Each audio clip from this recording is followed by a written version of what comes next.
up. We got to make sure everybody's got the right link for the stream. But again, the Herculean efforts of Joe Brennan, he's making that happen as we speak. Eli Schilling is here. We've got Inskeep here. We've got Leah DiNardo off the bench in a starring role to help us out on cameras. And how about this belter from Quinn Madden? Nice sliding play out there and left. Madden's going to return to first. He thought about wheeling into second for a hustle double. Probably the right move there. It was a good sliding play by Israel Dozer to grab that ball quickly. 2 hits in the inning now for Lynchburg. We are in the bottom of the first. As we're efforting to get the stream even better, Lynchburg leads 2-0. Runner on first is Quinn Madden. There is 1 gone in the bottom of the frame. Will Payne, 1-0 this season. 4.50 is the earned run average. There is activity in the Virginia Wesleyan bullpen. Marlins are on the first base dugout. They've got the bullpen beyond right field. Lynchburg, third base side, bullpen in left. Worthington Field, 325 down each line. It is symmetrical, 371 in the left and right center gap, and about 395 to dead central. Ooh, that ball did hit the umpire. It was a bad throw, and it hit the umpire, the first base umpire, in the lower body, right below the knee, it looked like. He's fine. He's going to walk to a different position there now that Quinn Madden hustles into second. Noticing that umpires really get close right behind first base when there is a runner on first, and there's the danger in that. Understandably, they want to be as close as possible to make an out-safe call. That's the idea, why they're right there. But it seems like in the modern days, the umpires have a lot of trust in the pitcher and the first baseman, and you saw it right there. I guess that's part of the breaks and part of the deal with umpiring, at least the home plate umpire. He's got all the gear on. But in this case, the first base umpire took some shrapnel. It is a mound visit here. Chris Francis in his 11th season for Virginia Wesleyan. They are 12-11. They beat Johnson & Wales 13-2 on Sunday. Johnson & Wales is the opponent tomorrow for Lynchburg down in the greater Charlotte area. It's officially a Matthews address, a Charlotte suburb. Lynchburg will head down there for a ball game tomorrow. Hornets are off this weekend. Virginia Wesleyan is in action Friday and Saturday. And ODAC, not exactly a doubleheader, but a 2-game set with the Avert Cougars Friday and Saturday. Joe Munitz is waiting for the long mound visit. Our home plate umpire has gone out there to break it up just a bit. And so what Lynchburg's been up to, a 10-0 win in Game 1 against Roanoke on Saturday, and then an 18-1 victory against the Maroons. It was a comprehensive victory against the Greensboro Pride on Wednesday of last week, 18-0. And that all came on the other side of a hard-fought 7-4 win in Ashland against Randolph-Macon. So it was a potential letdown day, a potential trap game for Lynchburg against Greensboro. Well, that did not happen. They did not get trapped, and really they just completely deconstructed the Pride. And this recent run for Lynchburg, pretty heavyweight right now. This one's down and in. Good stop by Nathan Bryant. It is a deep backstop here at Worthington. Basically anything by the catcher is at least a base for pretty much any runner. All but the slowest runners will advance easily on any ball that gets by the catcher. The ball does play differently on this artificial turf than it does on natural grass. 2-0 coming up to Joe Munitz. 2-0 ball game. RBI triple from Ben Jones, scored Brandon Garcia. Jack Pokerock, first pitch fly out to right field, but a sacrifice fly. And that will extend Jack Pokerock's RBI lead in the country. Nobody driven in more in Division III baseball coming into this game anyway. 50 ribbies for JP. And Jack Pokerock just understands the assignment. Next time he comes up, we'll run down what he did over the weekend to garner that ODAC Offensive Player of the Week award. It was more than the weekend. It was the Greensboro and Randolph-Macon games in there as well. 3-1 to the junior Joe Munitz. Down and in, ball 4. Second walk of the inning for Will Payne. Virginia Wesleyan came out with a lot of life and energy from their dugout to begin the ball game. They went 3 up, 3 down. Marcel Whitfield really scalded a ball to the third baseman. But I think Virginia Wesleyan, they seemed to take to the idea of playing here at Liberty pretty quickly. They seemed to be pretty fired up. When I walked in, the teams were warming up in the outfield, and there was a real bounce and a step to what Virginia Wesleyan was doing. Runners will take off. Nearly thrown into center field. Nice diving stop by the second baseman, Bryce Fulmer. Second basemen want to make diving stops on ground balls. They want to take hits away, but that certainly saved a run on that throw that was sailing to the first base side of second. 2 in scoring position now for Sean Polkarock. 394 in the season. It's an 0-1 count. Will Payne, mid-80s fastball. Throws a slider and a changeup as well. Will mix in a bit of a curveball, too. 2 different shapes on the breaking balls for Will Payne. 0-2 as he's gotten ahead of Sean Polkarock. Sean Polkarock has driven in 20. Not as many as brother Jack. Average coming in was slightly higher, though, for Shawnee at 394. Topside fastball stayed above the zone, and now it's 1-2. Kyle Flora is on deck. Right fielder had a monster weekend against Roanoke. Sean Polkarock doing the catching again today. Another high heater. Above the letters, though, for ball 2. Virginia Wesleyan infield staying back. Third baseman 2 steps behind the bag at third. 2-0, Lynchburg leading. It was 3 up, 3 down in the top of the first inning for Logan Tapman. He did strike out 1. Off speed there. Polkarock identified it and lays off. Full.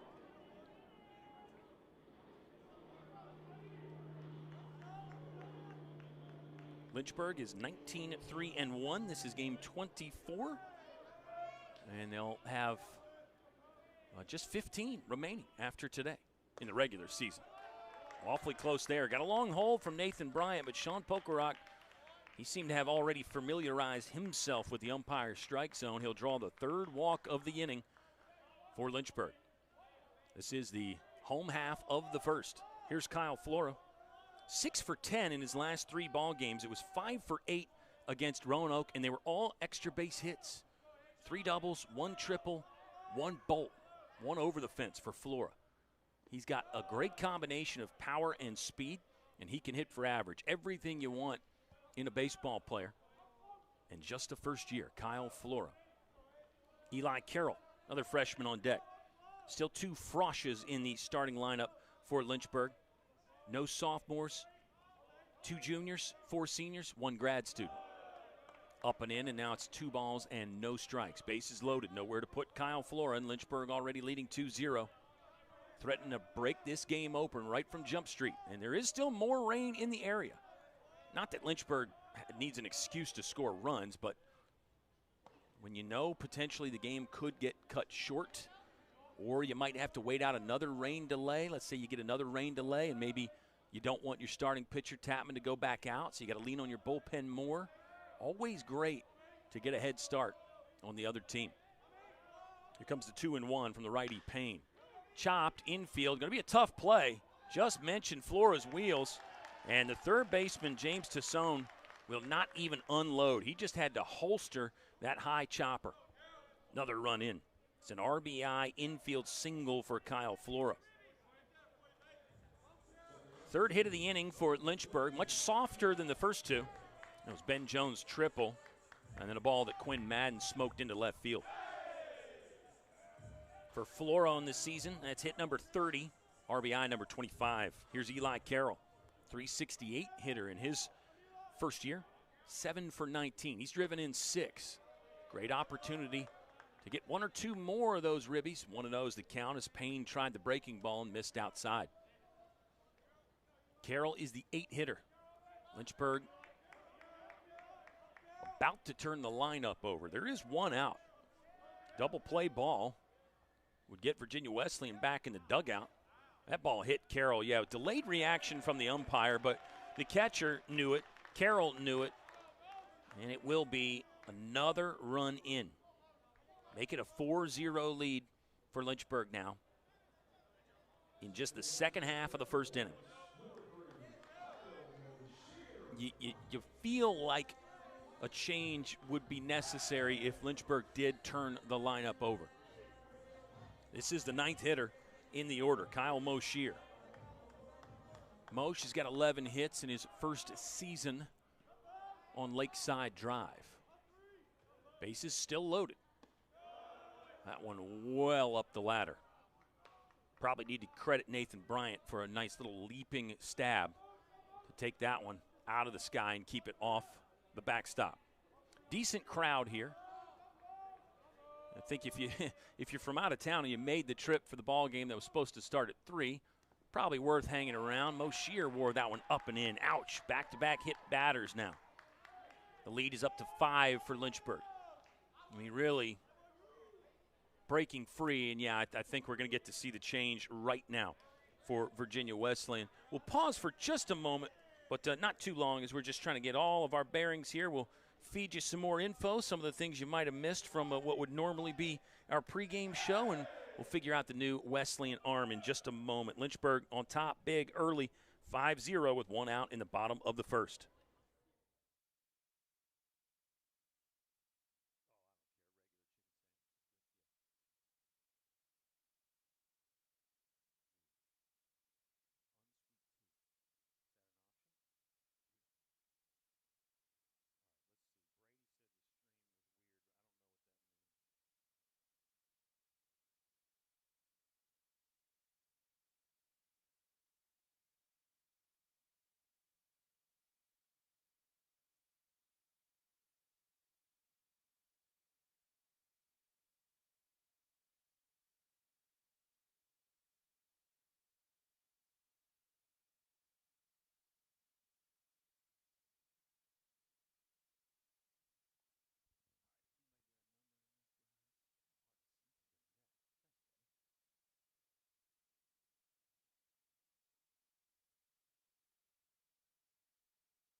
New pitcher for Virginia Wesleyan will be number 17, Jacob Lawrence. Lawrence is 1-2. He has made 4 previous appearances out of the bullpen to go along with 4 starts. The earned run average is 7.39. 7.39 is the earned run average for Jacob Lawrence. He is the second pitcher that Virginia Wesleyan has used this inning. We are in the bottom of the first here at Worthington Field on the campus of Liberty University. Normally at Fox on the campus of the University of Lynchburg, but rain in play and Worthington Field was an option. Again, tip your cap to the wonderful athletic director, John Waters, who got the wheels in motion. It's something, that's always kind of in the back of Travis Beasley, the head coach's mind. Hey, if the natural grass and dirt are too wet to play, sometimes we might be able to go over to Liberty and play. Can't always do that because the Flames obviously have their own set of home games and they like to practice a bit as well. But Liberty on the road after a big win over NC State yesterday, and then I think they're going to Western Kentucky tomorrow. So they're out of town right now, and that made the facility available. It is a great one. There's a nice first pitch by Jacob Lawrence, but must have just been inside on the chalk line. Actually, just a white piece of turf line for the batter's box. And it's 1 ball and no strikes.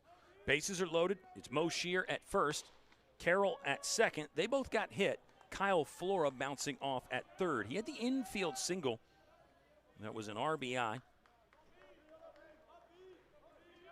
Lynchburg on top, 5-0. Garcia, Jones, Madden, Munitz, and Pokerock have all scored. That's Sean Pokerock. This one, airborne, left side. Flora's going to tag. Left fielder still working back. That's Dozer. He'll make the grab, but it's plenty deep to score the 6th run of the inning. Called an RBI sac fly for Brandon Garcia. Second sac fly of the inning for Lynchburg. And now there is 2 away in the bottom of the first.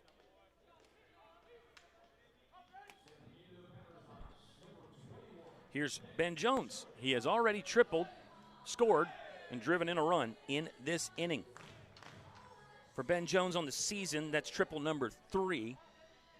And give you the number again here because Jack Pokerock swung on the first pitch, so we didn't quite get to talk about it a ton.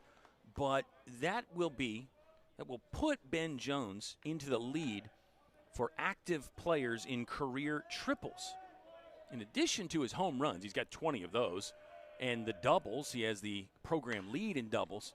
He's also socked a lot of three-baggers as well. I mean, honestly, he's hit so many and so many extra base hits. You could call him Benny 2-bags or Benny 3-bags if you wanted to. Benny Bombs just sort of rolls off the tongue, and it's what we've been going with for the last 4 years.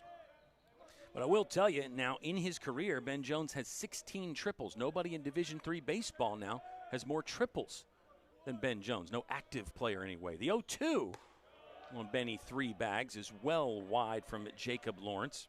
And it's 1 ball and 2 strikes with Jack Pokerock on deck. So Ben Jones, 47 doubles in his career. That is a Lynchburg lead. That is not the active D3 lead, but that is a program lead all time. He'll foul one away. And we've run into this quite a few times in our broadcast with guys like Ben Jones, Brandon Garcia, Nick Matfield. They've done so much, you've got such a body of work to talk about that sometimes it can be confusing about which set of numbers you're talking about. This season, last season, career, what they've done in relation to other Hornet players, what they've done in relation to other Division III players, what they've done in relation to just college baseball players in general. Ben Jones is the all-time walks leader across every NCAA division among active players. Not an all-time lead, but an active player lead. A 1-2 as Jones has fought off a couple tough pitches. Lawrence will get this one in there. Jones hits this well. Deep left center field. It's down for more extra bases. It hopped over and then came back in. They will call that an automatic double or a ground rule double, if you will. But gosh, we're just talking about the explosive ability and the extra base hits, and he does it again. Travis Beasley's wondering if the automatic dead ball double was the right call. Did that ball sneak over the fence? There is netting in front of the scoreboard in the left center gap. So we'll write down 2B right now for a double for Ben Jones, and that's why you got to keep score in pencil in case you have to change it. It's going to be interesting, though, with the umpires. I mean, they stopped him at second. The left fielder threw his hands up. Israel Dozier, which is kind of the universal sign that the ball is out of play.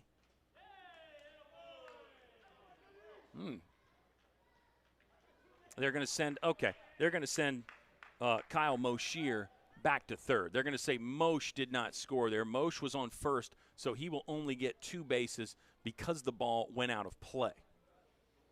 And, that's an interesting note. A lot of people call that a ground rule double. Well, if the ball bounces over, that's not necessarily a ground rule. It's an automatic double. But you can still call it a ground rule double. Ground rules are specific to the park. That's a universal double when it bounces over. It's okay, though. And if you hit enough of them, then you got to have multiple ways to say it. Career double number 48 for Ben Jones, by the way, 9 this season. Here's a breaking ball inside to Jack Pokerock. Ben Jones' double did score 2 more players, by the way. Flora and Carroll both came in. Moshier on second. JP ready for the second pitch of the at-bat. That one bounces in. Moshe is taken off. Could be a play at home. Head first slide. Ooh, then the ball's free again. A diving stab by Nathan Bryant. You cannot fault Virginia Wesleyan for their hustle right now. See multiple plays where they're diving around to keep balls close. It's an 8-0 lead now for Lynchburg, 8-0. You wonder if Logan Tapman needs to find somewhere to throw. I mean, it's kind of tough to send him all the way back down to the bullpen here beyond the left field fence, but this inning has been so long for Lynchburg that Tapman might be getting cold over there. Jack Pokerock way out in front on a 2-0 pitch. And now it's 2 balls and 1 strike. Give you the rundown for JP last week. He was absolutely on fire as the ODAC Offensive Player of the Year. The Jack last week drove in 16 across 4 ball games. 16. He had 9 RBI. in one game against Roanoke. That was game 2. He was 3 for 5 with 2 home runs, including a grand slam. JP also hit a 4-run homer, a grand slam, against Greensboro earlier in the week. Drove in a run, or 2 runs actually, against Randolph-Macon. 7 for 16 last week. 16 runners driven in, and he got another one. Does it stay fair? Yes, it does. Jack Pokerock can leave the house anywhere and everywhere. Dinger number 11 on the season for Jack Pokerock. He's going all Jurassic Park out here at Liberty University. And it's 10 in the inning for Lynchburg. 10. Talk about a good decision to get over here and play tonight. There was a thought for Lynchburg maybe to just have a doubleheader on the road at Virginia Wesleyan. If you're a Lynchburg fan or player, feels like the Hornets did the right thing. Lynchburg's got a cycle in the inning now. Ben Jones has a triple and a double. Jack Pokerock is homered. Singles from Quinn Madden and Kyle Flora. And now here's Quinn Madden up again. It's going from bad to worse for Virginia Wesleyan. You're feeling for the Marlins a bit here. What a start, though, for Lynchburg. They are picking up right where they left off. They've gotten now double-digit run outputs in 4 consecutive games. 18 against Greensboro, 10 and 18 in the double dip against Roanoke, and they've already got 10 after 1 inning. My goodness. Hey, we'll stay here because, again, we got in late, so we'll try to wrap up some of the things or talk about some of the things that we would normally do early in games. Let's run down the line score, though, or the box score there in the inning. It looks like Lynchburg, 10 runs on 5 hits. They will leave 1 runner stranded. No, they won't. They won't leave anybody stranded because Jack Pokerock cleared the deck after his home run. Quinn Madden, give him some credit. He really didn't hit that ball bad at all to right field. But 10 runs on 5 hits. There were 2 hit batters and 3 walks. Lynchburg hit 2 sacrifice flies in the inning. 1 by Brandon Garcia, 1 by Jack Pokerock. So back to these RBIs. Back to the steaks, the ribeyes that he's putting in the freezer right now. He's got 3 runners driven in 1 inning. Jack Pokerock is an absolute RBI machine. If there's nobody or not enough guys to drive in that are on the bases, he'll hit the ball over the fence and drive himself in. Bad news for you fans, and it's not an April Fool's joke. We're in a holding pattern. The teams have not come back out on the field because of rain moving into the area. We've played through some light rain already just since we've been talking. And one thing you cannot play through is lightning. So if that's around, obviously that's a hard stop. Dane Bauer, the athletic trainer for Lynchburg, is having a conversation with the crew chief umpire there. They're looking at the radar on Dane's phone right now. So I'll tell you what, let's just hang right here for just a second. Let's just hang out because we got a late start. We want to talk to you. We want to have fun with you. So we're going to hang out here for a minute or two, and we'll say hi to some folks. Got the link pushed out there, I believe. So I hope everybody's on. You could be watching it after the fact as well, as we've shifted over to YouTube. But again, congratulations and thank you to folks like Joe Brennan, Eli Schilling, John Waters for their, I'll say it again, Herculean efforts. John Waters, he's also like King Midas. Everything he touches turns to gold. He's that way as well. And shout out to Inskeep, who's helping us out. Long day for her. And then also Leah DiNardo, who off the bench, she hasn't even run a camera that much. She's a volleyball star. And we got her off the bench to help out, and she's really doing great stuff. Ed Smith, he'll get the first hello. Ed Smith says, rain, rain, go away, come again another day. Familiar phrase there. Got to say hi to Brady Moore, who is checking in, and we'll say hi to Brady Moore's mom. I don't know if she's watching today. The Garcia family, some of them are here anyway. Brandon Garcia's mom was trying to get the details from me about when and where the game was going to be played, and I didn't know, but I relayed the information that we had. So we'll say hi to Sierra, Drew Henry, that third base coach and hitting coach for Lynchburg. Man, he's got to be feeling really good about the Bats' performance. Let's revisit some chat about Drew Henry, the new hitting coach for Lynchburg because it's a really a good story. But we'll continue saying hello to some folks.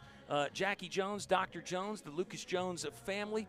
I know they've got some other baseball to watch, but they like to tune in and catch as many games of the Hornets that they can. We'll say hi to Jim Madden. Watch out for that wiggler, Jim Madden. And how about Quinn Madden there? A single and a run scored in that inning. Nice swing to end the inning.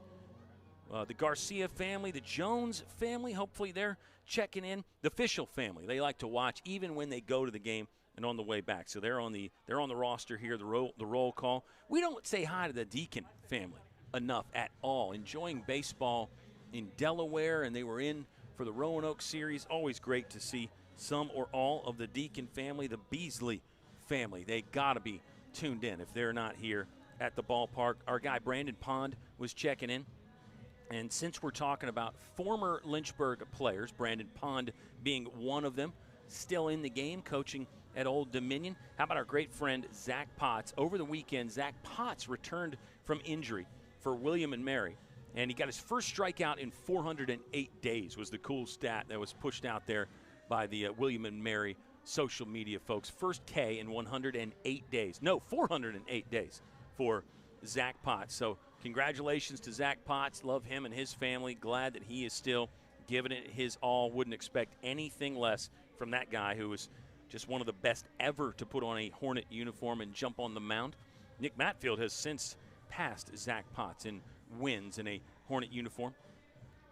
As we give the roll call here, I got to tell you, fans, I see the players heading to the bus for Virginia Wesleyan in Lynchburg. I think some guys carpooled, made their way over.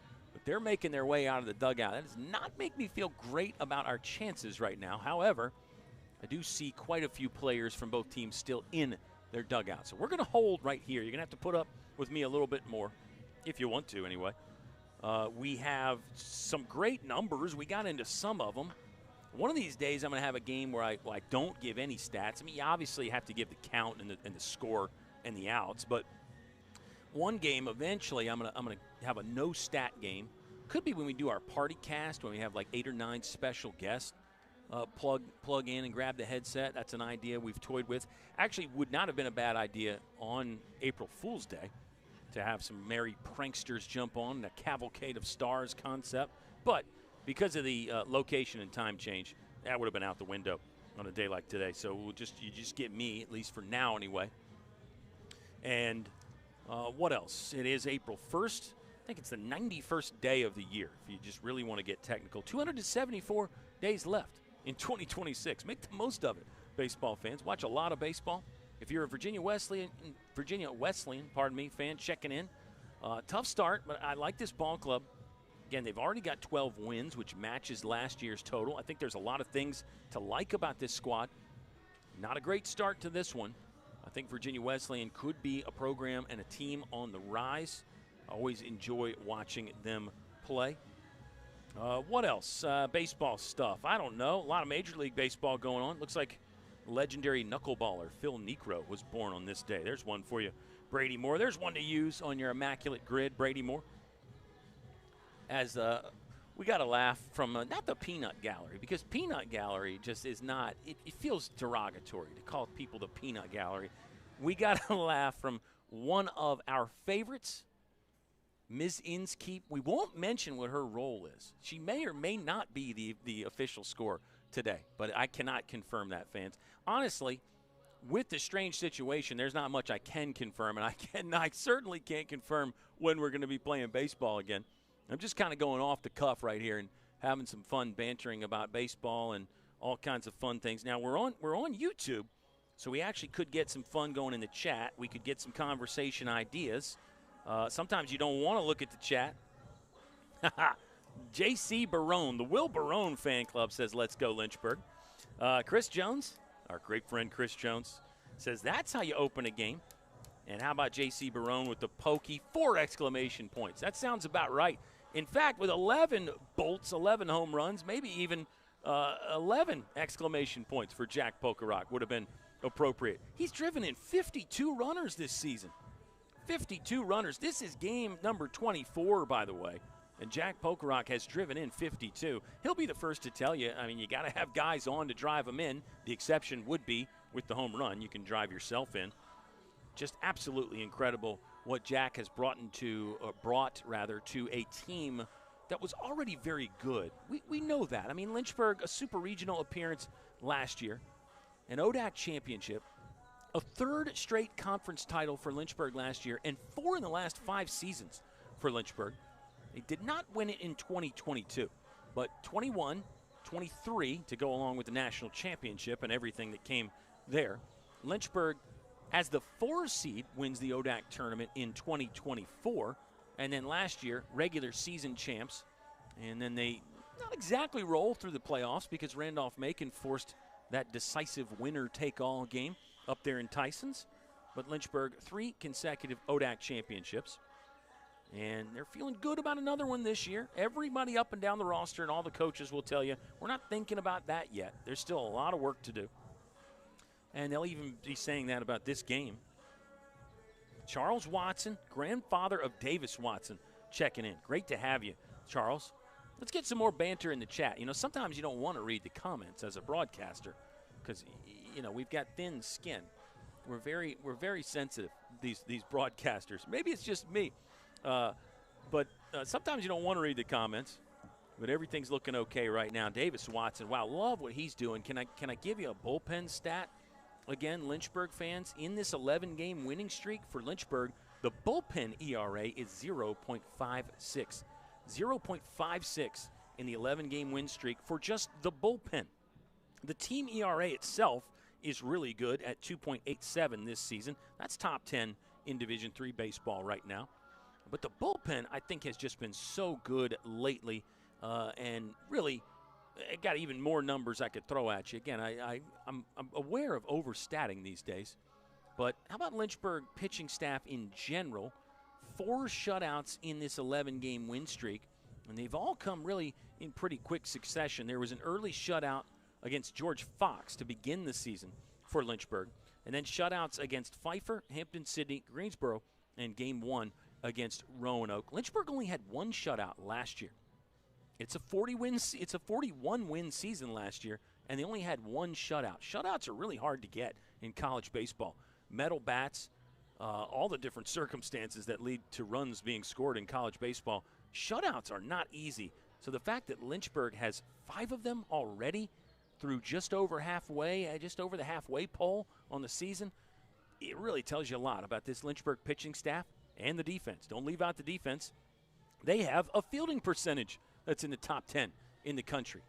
So that's the combo, right? Isn't it, fans? Offense, pitching, defense, good locker room vibes, going to class, doing the right things. That is the ultimate combination. Lynchburg has it right now. Once again, Travis Beasley, the head coach, will tell you the job is not finished. We want to continue to get better.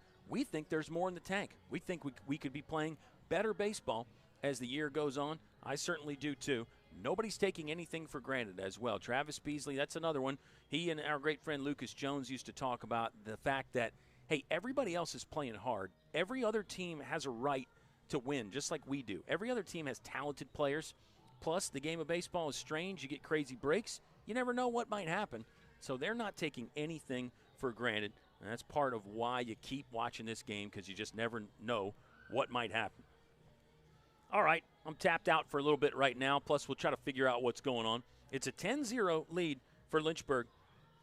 Virginia Wesleyan went 3 up, 3 down in the first. Logan Tapman, a very fine start to the ball game. And then Lynchburg, well, it was a walk from Brandon Garcia, Ben Jones, RBI triple, Jack Pokerock, sac fly, Quinn Madden single, Munitz walk, Sean Pokerock walk, Kyle Flora infield single, Eli Carroll got hit by a pitch, Kyle Moshier got hit by a pitch, a pitching change from Virginia Wesleyan, Brandon Garcia got a sac fly, double from Ben Jones, and then the 2-run home run, another big fly for Jack Pokerock.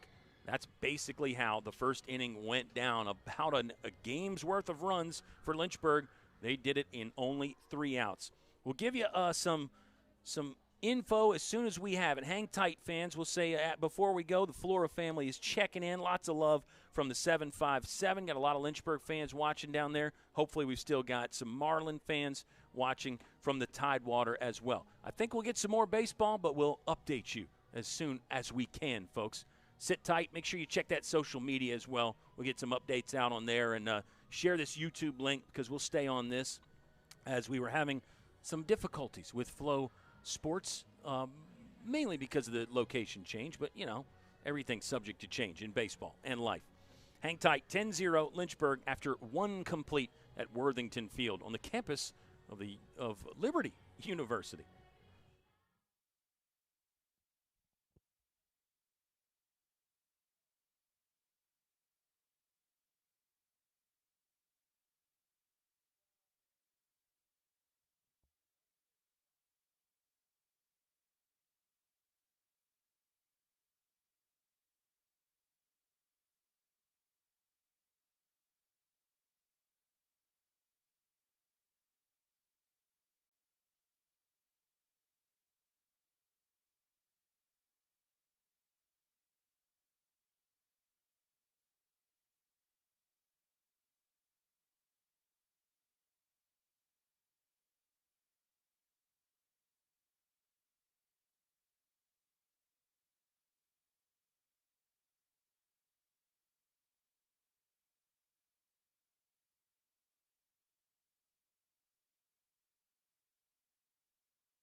Hi again, baseball fans. If you're watching right now, you can see some good news. The teams are back out warming up. I think we're less than 10 minutes away from restarting this ball game. The big question we have now is, will Logan Tapman come back on the mound for Lynchburg? I see we got a few more folks that have jumped in. Hi to Davis Watson's grandmother, Elaine, watching from Houston, Texas. You've got to love that. Jeffrey Cook says, go Marlins. That's what I'm talking about, Jeffrey. Thank you for not being shy about getting in here with us. We're all baseball fans in this live chat. And since it's a YouTube broadcast, we can get the chat going again. We kind of lost that with the Flow College. So this is great. Timmy Cotton says, let the boys play. Yes, we are going to get there, Timmy Cotton. And you've got like a crown and a number 3 by your name. You must be a consistent commenter on YouTube there, Timmy Cotton. Hats off to you, brother. Brady Moore says, oh, I see people. Yes, you do, Brady Moore. And the mighty Mac, Nathaniel Mack. Oh, yes, return of the Mac. Let's get it going. I want to see more JP home runs. Maybe. We'll see. Mac, we will see. I'm going to pause for a second. We'll grab a bite of a chicken sandwich that was hand-delivered by the best athletic director in the business, bar zero, Mr. John Waters. He has hooked us up, and hopefully you're eating some good food on this Wednesday night as well. We're back for baseball in, I think probably less than 5 minutes. Hang tight, fans.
Alert, alert. We've got umpires here, baseball fans. We have got umpires. We are about to start playing again. Brady Moore's had the stopwatch on this rain delay also.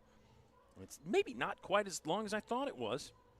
Chris Hyatt says the rain delay reminds me of playing Marymount last year under the lights here at Worthington Field. What a game that was. Once-in-a-lifetime opportunity, I think, to start a game after 11 p.m. and finish after 1 a.m. the next day. After midnight, we're going to let it all hang out, and we did. That was a fun game. Mary Lane checking in, giving me some high praise there, Mary Lane. Great to hear from you. How about that Cam Lane? He looks fantastic in that Notre Dame uniform. He looked pretty darn good in the Lynchburg Hornets silks. The Hornets outfit really suited Cam Lane, but he could be back in those one day. You never know. Mary, hope you're doing great. And I can't wait to see you at a ball game somewhere. Look at this. We have got baseball again. And that looks like it is not Cam. That looks like it's not Logan Tapman. Logan Tapman, let me give you some need to knows instead of just saying hello to everybody. Logan Tapman started the ball game, got Nick Valentin to strike out looking. That was right when we were coming on the air. Then Marcel Whitfield hit a first pitch fastball really hard, but the third baseman Kyle Moshier picked it up and made the catch on the line drive. And then it was Gino Meinshin, the talented first baseman, has got some fantastic numbers for Virginia Wesleyan this year, 427. He is by far and away the team leader in average. He grounded out on a 1-0 breaking ball. So then Lynchburg stepped up, and they plated 10 runners in the bottom of the first inning. Garcia walked, Ben Jones tripled, Jack Pokerock sac fly. That was RBI number 50. He is the team leader. He is the nation's leader. Division III baseball, Jack Pokerock, leader in RBI. And he would get 2 more in the inning, but we'll just recreate it batter by batter here. Quinn Madden singled. Joe Munitz walked. Sean Pokerock walked. Kyle Flora infield single. Eli Carroll got hit by a pitch. Kyle Moshier got hit by a pitch. Pitching change for Wesleyan. They went from Will Payne to Jacob Lawrence. And then Brandon Garcia sac fly. Ben Jones double. 2 hits in the inning for Ben Jones. 2 extra base hits for Benny Bombs. And then it was Jack Pokerock with the home run. Number 11 on the season for Jurassic Park. Yeah, he's a monster out there. And Jack has now driven in 52. 52. We did get the news today that Jack Pokerock was on the all-nation team for Division III baseball, the weekly team in the nation. But here we go. We're playing baseball again. The Eli Loftman family checking in from Virginia and Pennsylvania. That's what we need. Elizabeth Matheny, let's go Marlins. And mentioning that a lot of these boys have played together. There is a lot of Tidewater representation on the mound, or on both rosters, rather. On both rosters, sorry. This is the top of the second inning. So rain delay is going to go in the books at about 52 minutes, I think. I'll get Brady Moore, the director of baseball analytics, to confirm that. We're playing baseball again. The hitter is Israel Dozier. He's a Virginia Beach guy, 279 this season, playing left field. Actually made some fairly good plays out there in left field in the first inning. It's not lip service by any means. We noted how hard it appeared the Marlins were playing. You're always going to see the Lynchburg Hornets play hard as well. So Dozier, Bryant, and Jones here in the second inning. That is Logan Tapman still on the mound. Just double-checking all the live stats. Brady Moore says officially a 54-minute rain delay. Love it when we get these oddball games. Ground ball, Ben Jones is there. He'll scoop it up. And the delay did not seem to bother Ben Jones too much. There's one gone in the top of the second. So a regular game at Fox Field is great, a regular old ball game. There's nothing wrong with that, as we're going to get a mound visit. It's not a mound visit. It's just a visit to bring the 2 sticks that they tape together, like the tongue depressor sticks. You can use that to knock off the cleats, and the mud will get caked up on those cleats. You'll see and hear about some players actually spraying like Pam or a non-stick kind of a cooking spray on their cleats to get the mud to not cake up on the cleats. Hard fastball inside corner called strike 1. So we got in late, and then we had the rain delay. We didn't even really get to talk about what Logan Tapman has been up to this season, and it's been stellar. He no-hit Hampton-Sydney 2 Wednesdays ago. He won on the road in Ashland against Randolph-Macon last week. This season, Tapman is 5-0, 3.67 is the earned run average, striking out 48 and walking just 9. He was the NCBWA National Pitcher of the Week last week. That is the National College Baseball Writers Association. It might be collegiate baseball, but anyway, I think really cool stuff. First no-no for Lynchburg since Wes Arrington did it on May 9th of 2024 in that first-round ODAC Final Four game. Jam job. Pokerock's going to field on the bounce. Coverage not necessary from the pitcher. 3 unassisted. And we've got 2 gone in the top of the second inning. The hitter now is Joshua Jones. Nathan Bryant just grounded out there. Joshua Jones, a Maryland guy. 304 this season for the center fielder for Virginia Wesleyan. So we'll try to get it back to, kind of like a normal broadcast here. But different circumstances. Maybe it calls for a different style broadcast. Hard to recreate what we had last year in that regional because of the circumstances there. Rain in the area basically all week in Central Virginia before that region.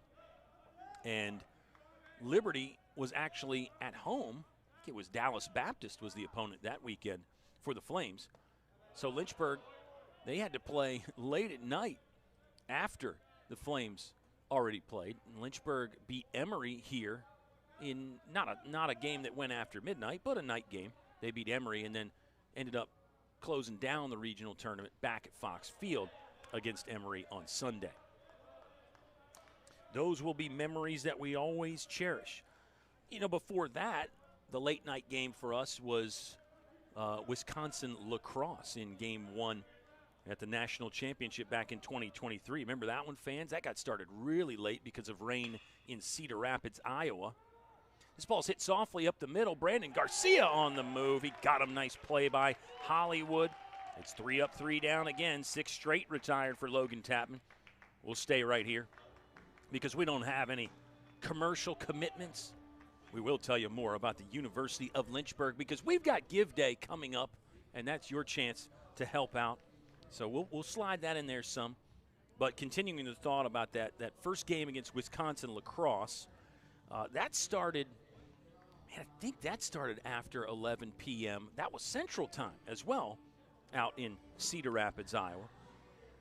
Now remember, our tagline there was LHSN After Dark. It was very much LHSN After Dark up there in Cedar Rapids. But, boy, what a time. We'll see if Marlins are making a move. They have used 2 pitchers. That was both in the first inning. Will Payne threw to the first 9 batters. Then Jacob Lawrence came in. It looks like a different arm action to me. We'll try to figure it out here as Lynchburg will have 5, 6, 7 due up in their half of the second. That's Munitz, Sean Pokerock, and Kyle Flora. So for Lynchburg, 10 runs on just 5 hits. That's typical Lynchburg baseball. They really worked the walks. They got hit by pitch twice. There were no Marlin errors. There were a few pass ball, wild pitch situations. There were some balls that almost got away from fielders for the Marlins, but statistically, no errors for either ball club. Did hear a new pitcher announced. Noah Burton is the new arm for Virginia Wesleyan. It's number 19, Noah Burton on the mound for the visitors. On the year, Noah Burton, is this a first appearance? Let's double check. Okay, we made a mistake there. It's number 11, Will Turner. Joe Brennan, not only the producer, and he's also the public address man, kind of. There's a little secret there. But and he's spotting the errors that are made in the live statting. They had Noah Burton that got thrown up there, but it is number 11, Will Turner. Time is called. Umpire's going to have a stroll halfway out to the mound. For Will Turner, the win-loss record is 1-2, earned run average 7.82. This is appearance number 9. They've all been out of the bullpen for Will Turner. Set and ready to go here for the bottom of the second inning. Turner misses the zone to Joe Munitz. It's 1 ball and no strikes. Jolton Joe walked and scored a run in inning number 1. Joe's got an incredible on-base run going on. Had a hit streak that got snapped. But Joe Munitz, as I rifle through all the paperwork, which isn't that hard to get to here in this press box. It's sort of a general press box / VIP Flames Club area that we're in up here above the main grandstands behind home plate. And then they've got separate sections for TV and radio and other members of the media here. Absolutely first-class facility, and this ballpark was built in June of 2013, completed in June of 2013, of course.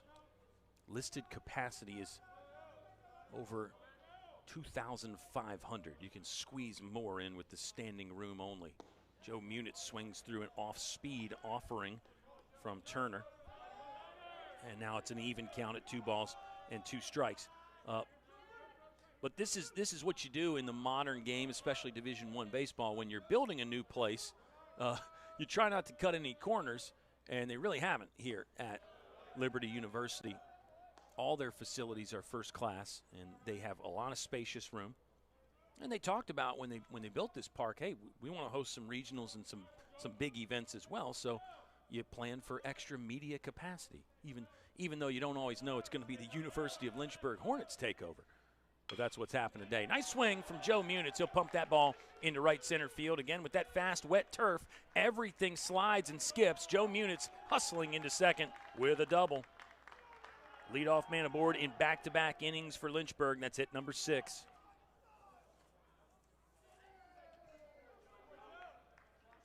Possible change coming here, perhaps just a mound visit. Maybe Will Turner. Yeah, Will Turner's having problems with the communication device on the left wrist. So that's part of what's going on. They've made an exchange there. Something to think about that you have to worry about in the modern game is rain delay. You probably got to go charge those wristwatches up. It seems, kind of like an afterthought. But again, for coaches that grew up with regular signs, they might not always remember to charge those devices. Here's Sean Pokerock, who also walked and scored his first time up. For Joe Munitz, that's double number 8 on the season. Scratch that, double number 7 on the year for Joe Munitz. Average for Jolton Joe was .338, so that'll go up a bit. Sean Pokerock comes in swinging it at .394. Second on the team in average. 1-1's the count. We are in the bottom of the second inning. Bondurant family checking in. Love that Walt Bondurant the fourth. And we had O'Kelly McWilliams the fourth a few years ago, whose nickname was IV, as in I, and then the letters IV, the Roman numerals. But also, when you say it fast, it does sound like Ivy. So Bondo, which is another great nickname for Walt, Bondo could be like Poison Ivy or something like that. Just think about that, fans. 2-1 in the dirt. Good stop by the catcher. He'll throw and try to get Munitz, but the toss to second was a bit high and wide. That's Nathan Bryant. I think Nathan Bryant's done well back there under probably what aren't the easiest of circumstances. Some of these catchers will tell you that blocking pitches on the turf is a little bit easier, but again, the ball reacts differently off the turf than it does off of regular dirt, clay, and mud. It would be mud on a night like this. Ball 4, Pokey's got 2 walks. Free pass number 4 that Wesleyan pitchers have issued. Turner has faced 2. He hasn't retired a batter yet. Here's Kyle Flora. Infield single for Flo, first time up. He got an RBI there. Turner set, comes home with the 0-0. Second baseman was crashing to the bag. I think Bryce Fulmer maybe wanted to pick off on Munitz.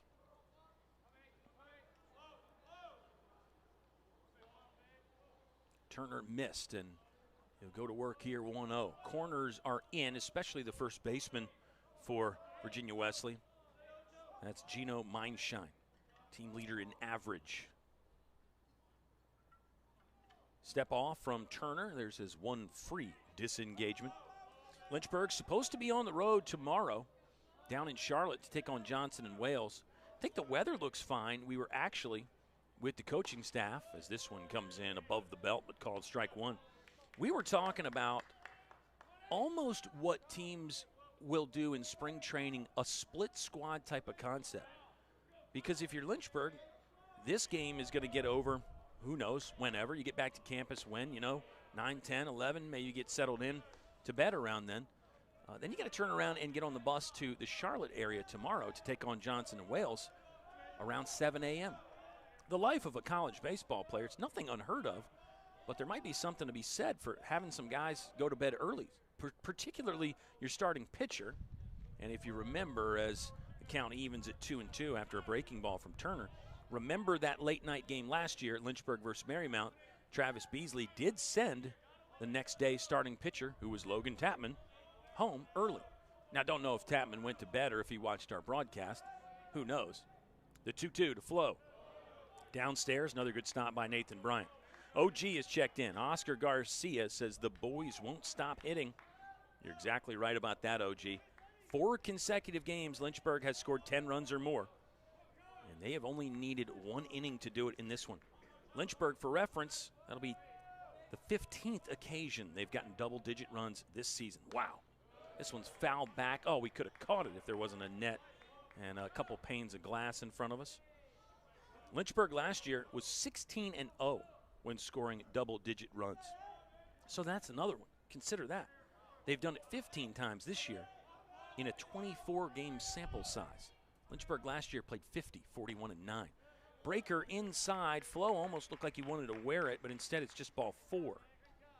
Back-to-back base on balls, 5 in the game, offered up by Marlins pitchers. OG, we gave you some great shout-outs over the weekend. You and Gabe had a player for Roanoke from Venezuela, had us thinking about you. Hope everything's going great. We didn't dive into the Venezuelan baseball legacy, which Oscar knows that I am a massive fan of, all the way back to Luis Aparicio. He was the first guy, first Venezuelan Hall of Famer. But the legacy has certainly not stopped. And how about a World Baseball Classic title for the boys from Venezuela? 1-0 to Eli Carroll. Carroll was hit by a pitch and later scored in the first inning. We're in the bottom of the second. No runs yet in the frame, though. Virginia Wesleyan was walking a tightrope for a lot of the inning. And in that being said, I mean, Brandon Garcia walked and Ben Jones tripled him home on the second at bat. But the inning wasn't completely rearranged until, Madden singles, back-to-back walks, and then Flo got the infield single. That seemed to be when the wheels really started coming off for the Marlins. 3-0 count. See if Carroll's got a green light. It didn't matter. That one was too high to offer at anyway. 3 straight walks. See if it's change time again for Chris Francis. I mean, obviously you have to be careful. You're already in arrears 10 runs if you're Virginia Wesleyan. And you play Friday and Saturday. Those will be winnable games against the Averitt Cougars, by the way. So you don't want to completely blow up your bullpen in a game that might not be winnable here. 1 run came in. Lynchburg leads 11-0. Moshe hit by a pitch. He later scored his first time up. Kyle Moshier, 11 hits on the season for the Roanoke transfer. Another big shout out to Leah DiNardo working that camera over there on the first base line. Even just 2 cameras really adds a lot, doesn't it? It's not, it's not going in the Baseball Production Broadcast Hall of Fame or anything tonight, but again, it will be one that we really, really remember. Going to get a defensive timeout for the second baseman Bryce Fulmer to come in and chat with the pitcher Will Turner. That's one that's changed over the years. In the old days, you'd see those middle infielders or maybe even a corner infielder kind of run over there and pump up the pitcher, say something to him. But now you get charged for that. In the modern era where we have to make the game faster, which I'm not against, but maybe first baseman, or rather second baseman in this case, should be able to go over there and say a word as long as it doesn't drag all night. 3-0's the count. I think the second baseman, Bryce Fulmer, I think it's pretty heady play there. He knows his guy's struggling. He's thinking, what can I do to support my pitcher? Another close one, but that's high, and that is 4 consecutive walks. RBI, base on balls for Kyle Moshier. Lynchburg scored 2 in the inning. They're on top 12-0. And with that, Chris Francis will make a pitching change. Oh, our buddy Reed Goss is checking in. Reed, former baseball player. He doesn't like to talk about his playing days, though. He's a humble guy. But Reed does so much on campus at the University of Lynchburg. So many of the student athletes know Reed. He's a solid golfer as well, but that's another one he won't give himself any credit for. As we get a pitching change here, it will be a new Virginia Wesleyan arm to greet the top of the lineup. Lynchburg will send the leadoff guy, Brandon Garcia, up for the 3rd time, and we are just in the bottom of the 2nd inning. But it's a 12-0 lead. Think about these delays for Logan Tapman. Again, he got warmed up once with a expected start time of 5:30. He didn't do any throwing at Fox Field. The original game time was set for 3 p.m. Didn't do any throwing when the guys were at Fox Field, but did come over to Worthington Field on the campus of Liberty University. He got loose. Then we had another delay. We start the ball game just after 6. Tapman goes 3 up, 3 down. Then a rain delay of 50-plus minutes. A rain delay of 50-plus minutes. Let's see. What did 54 minutes officially by Brady Moore. Now Tapman has another long delay because his offense is just going to work with the battering rams again. The new pitcher for Virginia Wesleyan will be number 13. This is Jason Casavero. Maybe one of our Marlins fans that are in the chat can give us a little hint on the pronunciation. Casavaro is what it looks like here on the pronunciation guide provided to us by the fine folks at Virginia Wesleyan.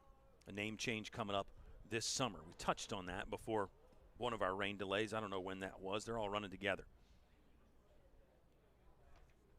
So the numbers on Casavero, this will be appearance number 3. Earned run average is at 10.80. Just 1 2/3 innings pitched, 1 strikeout, 2 walks, 2 earned runs. He's on to face the top of the lineup with the bases juiced. Hornets have a couple grand slams in the last calendar week, both from Jack Pokerock. Jurassic Park can not be kept in containment, just like in the movie when those monsters they brought back to life got free. That's what Jack Pokerock has done lately and this season for Lynchburg. And really, maybe not a bad analogy, because Jack Pokerock is a guy, he's on institution number 4. Been to 4 different schools. And I think he'll tell you he enjoyed his time at the other 3, but this might feel like new life for JP. This might feel like he's finally found a place he can call home. Brandon Garcia has called shortstop and the top of the lineup home for his entire 4-year career. He'll take strike 1 as Casavero gets across. A note from Brady Moore that O'Kelly McWilliams, the 4th, wore number 27. And Walt Bondurant, the 4th, wears number 27. Ground ball, right side. Should be at least 1 for the Marlins. They will get the toss there. Throwing to first. That got away. 1 run is in. Second runner coming home. Another good diving stab from Nathan Bryant. That could have been worse. But Lynchburg will score 2 on the fielder's choice. 4-6 FC. 2 more runs come in. That was Flora that scored and Eli Carroll that scored. Fine piece of base running from Eli Carroll to anticipate the throw not being clean to first and continue home. There was some danger there. A good throw at home might have gotten Eli Carroll, but instead that one was a little wide and low from Gino Meinshin. This ball's ripped up the middle, and it's down. How about a 3-hit game already for Ben Jones? He wants 2. He'll get 2. Brandon Garcia will score. Ben Jones has 3 extra base hits in the ball game, and we are only in the bottom of the 2nd. Wow. Brandon Garcia scores for a 2nd time today. It is the 2nd hit in the inning. 7 in the game for Lynchburg. Munitz led off with a double. Ben Jones, an absolute rip.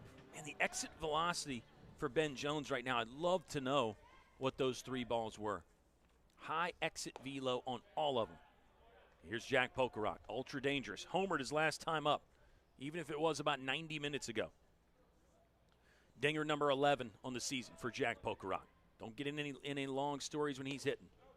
Will Turner misses. Another good slide from Nathan Bryant. Can't say enough good things about Nathan Bryant. Hard work as a catcher. Turner's got some life on his fastball. He's got some of that giddy up and go.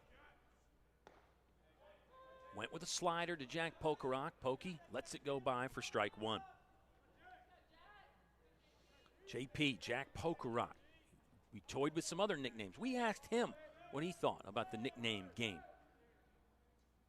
Didn't seem to get him super jazzed up in our post-game interview the other day, but Jack, always a guy that loves talking baseball, cerebral about the game, much like his brother Sean. High baseball IQ. Understands hitting. We know that. 3-1 count. Could be bombs away. Watch out. Off the plate. Good discipline there by Jack Pokerock to take the walk. Base on balls, number 8 for Lynchburg. They've taken 8 walks. Over the season average, it was right around 7.3 walks per game for Lynchburg coming into this one. Quinn Madden. He singled his first time up, made the final out in the bottom of the first, but that was on a hard hit ball to right field. Jim Madden did check in earlier and appreciated the give him the wiggler, or watch out for the wiggler, I think was the line. Turner comes home with the first pitch. Oh, that one ate up the third baseman. Madden, hard 90. Now it's by the first baseman. More runs in for Lynchburg. Ben Jones will cruise home. Jack Pokerock is going to stop at third. Quinn Madden into second. I think based on the way he hit that ball and the way it did pull the third baseman slightly to his glove side, that's James Tassone, I think that's going to be ruled a hit. If it is, it's hit number 8 on the game for Lynchburg. We'll keep tabs on that. 2 in scoring position for Joe Munitz. Munitz led off the inning. Lynchburg has batted around twice. We are in the bottom of the second inning. We thought 18 runs and 10 runs against Roanoke was pretty good. That's a Roanoke team that's won 16 games. They were 16-5 coming into the doubleheader, and Lynchburg made them look very, very average. The Hornets offense is continuing this. Pitching and defense hasn't done anything wrong, but the offense is standing out again. It is 16-0 right now. 16-0 as Nathaniel Mack making a sly comment about Quinn Madden's wheels. 1-1 to Joe Munitz. Munitz is 1 for 1 with the double in this inning. So Lynchburg sent 13 to the plate in inning number 1. Munitz is batter 10 in the bottom of the second. The pitch. Fouled back by Munitz. Levels the count at 2 balls and 2 strikes.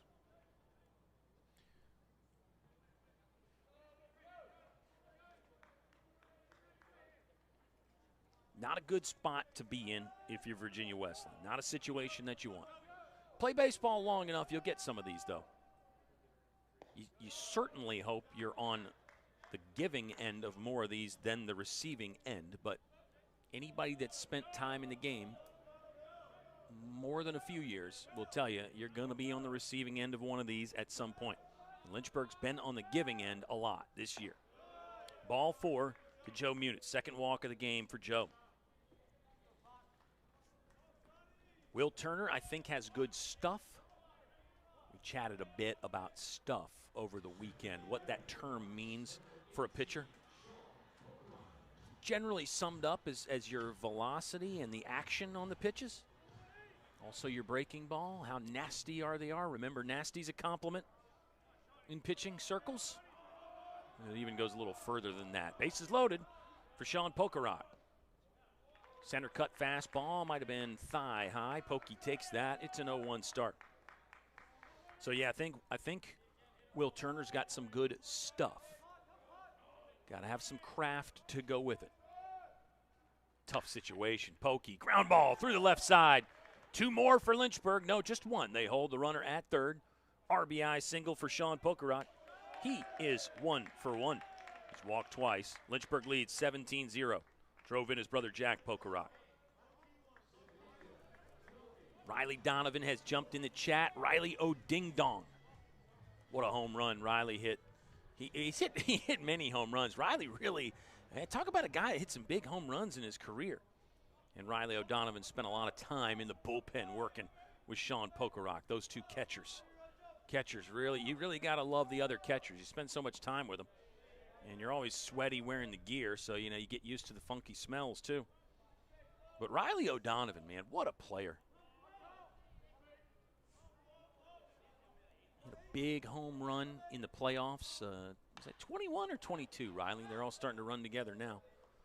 A big postseason regional home run. 1-1 count on Kyle Floor. Probably shouldn't go too deep into the chat here and forget that there is a baseball game going on now. Bases are still loaded. 1 out. Lynchburg 7 in this inning, 10 in the first, 17-0. Twister came in inside to Kyle Flora. He'll take it for a ball. Corners are in for Virginia Wesleyan. Outfield, medium deep, straight away.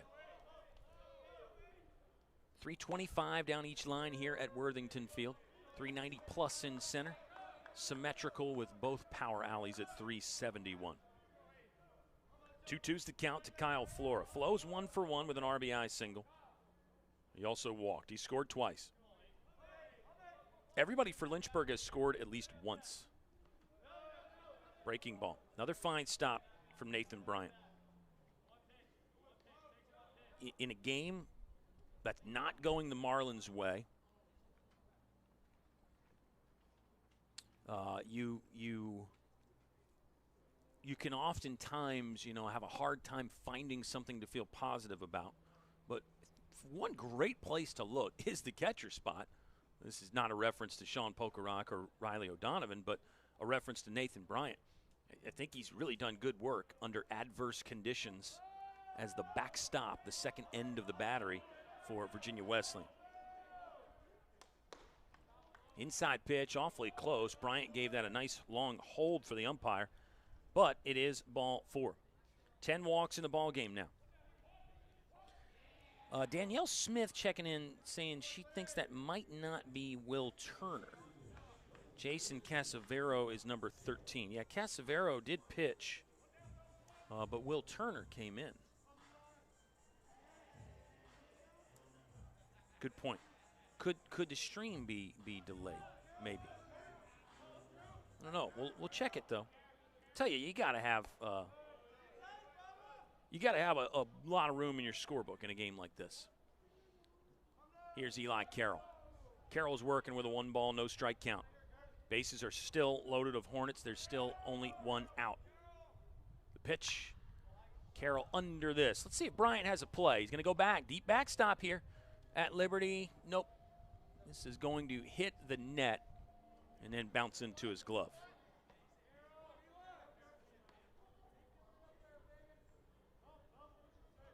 So when we look at the live stats on lynchburgsports.com, it is showing Casavero.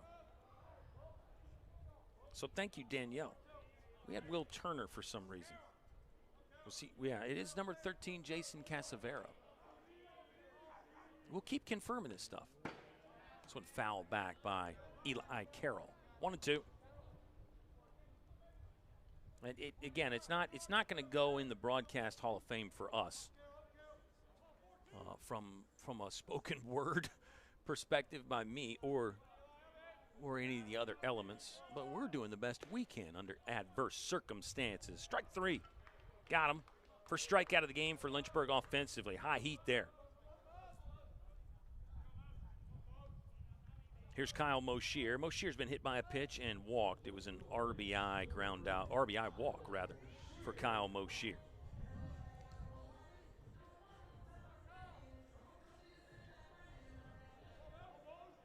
Bases are still loaded. There's now 2 away. Check swing from Moshier. No offer, though, and the catcher, Nathan Bryant, didn't bother to appeal to any of our umpires. 1-0. Ooh, yeah, that got a piece of Moshier. Second time he's been hit today. Another run comes in as Joe Munitz steps on the plate with the run scored there.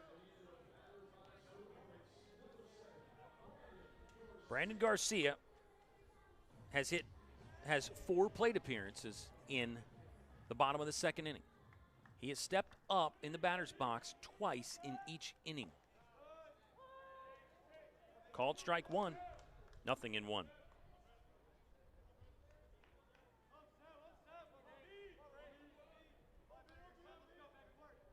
In a 19-0 ball game, the game has already been broken open. I mean, we talk about knocking on the door. We talk about kicking the door in. The house is down right now in a 19-0 game.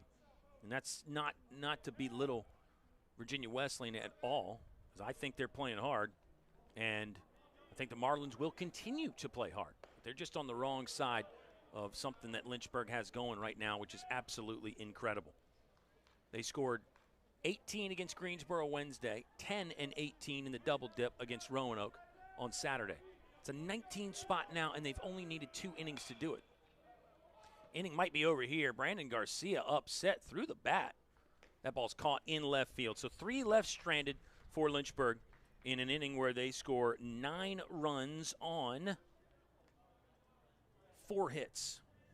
Lynchburg has 9 hits as a team right now. 19 runs on 9 hits. And it's just wild to think about, but you also have to factor in the walks. There's been 10 walks. There's been 3 hit batters. Statistically, no errors for Virginia Wesleyan. All right, Gabe Garcia has checked in. Gabe, absolutely fantastic to hear you, my friend, or read you. And we were giving you also a hello and a tip of the cap on Saturday, talking about your new coaching adventure.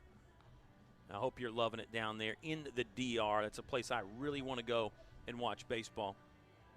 The different baseball cultures of the world, I really love them, and I want to learn more about baseball in places like the Dominican Republic and Venezuela. I mean, I'd love to go to Japan and watch some baseball. Wouldn't that be cool?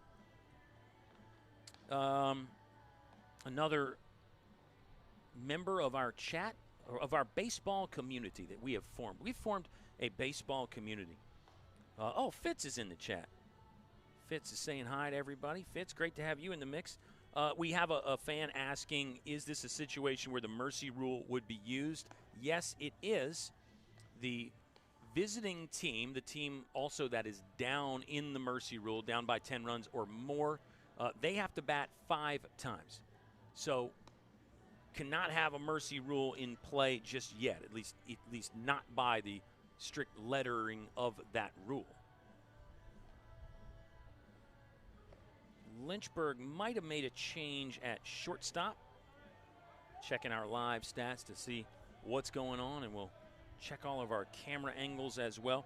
Some umpires are a little bit better than others about telling you who's going in where. Some umpires will just get the message from the head coach, and then they'll just kind of wave up to the press box, as in to say, like, hey, you saw that, right? They made a change.